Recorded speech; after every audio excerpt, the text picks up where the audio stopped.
یہ ایسی بات نہیں ہے کہ میں اوٹ پٹانگ بات کر رہا ہوں. وَإِذْ أَخَذَ اللَّهُ، اللہ نے وعدہ لیا ہے. وَإِذْ أَخَذَ اللَّهُ مِيثَاقَ النَّبِيِّينَ لَمَا آتَيْتُكُم مِّن كِتَابٍ وَحِكْمَةٍ ثُمَّ جَاءَكُمْ رَسُولٌ مُّصَدِّقٌ لِّمَا مَعَكُمْ لَتُؤْمِنُنَّ بِهِ وَلَتَنصُرُنَّهُ. کس کو خطاب ہے؟ عابد صاحب کس کو خطاب ہے؟ انبیاء علیہ السلام. لَتُؤْمِنُنَّ بِهِ، اور صیغہ کون سا ہے؟ نون تاکید ثقیلہ، لام تاکید کے ساتھ 3-4 تاکیدیں ہیں. وَلَتَنصُرُنَّهُ، ان پر ایمان بھی لے آؤ گے، ان کی مدد بھی کرو گے. پھر اس کے باوجود قال اقررتم، کیا اقرار کرتے ہو؟ وَأَخَذْتُمْ عَلَىٰ ذَٰلِكُمْ اِصْرِي، مجھے عہد دیتے ہو اس کا؟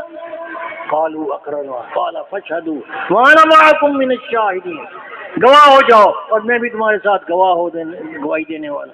یہ پیغمبروں کو اللہ نے عہد میثاق میں جیسے وہ الست والا عہد ہے، جیسے امانت والا عہد ہے، یہ بھی آسمانوں پر ایک اجتماع ہوا ہے جہاں صرف نبی اکٹھے تھے، اور حضور صلی اللہ علیہ وسلم کی تشریف آوری پر ان پر ایمان لانے کی ذمہ داری ان پر لگی تھی، ان کی مدد کرنے کی ذمہ داری تھی. اور اگر کوئی ذمہ داری نہیں کرے گا،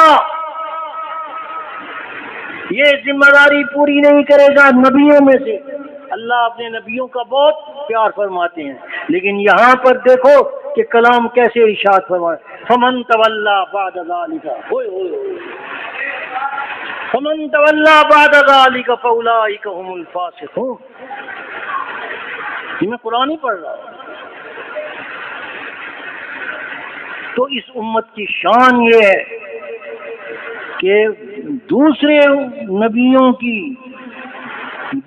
نبیوں کی امت اپنے نبی کا کلمہ پڑھ کر جنت میں جائیں گے، ہم اپنے نبی کا کلمہ پڑھیں گے، اور دوسرے نبی ہمارے نبی کا کلمہ پڑھ کر جنت میں جائیں گے.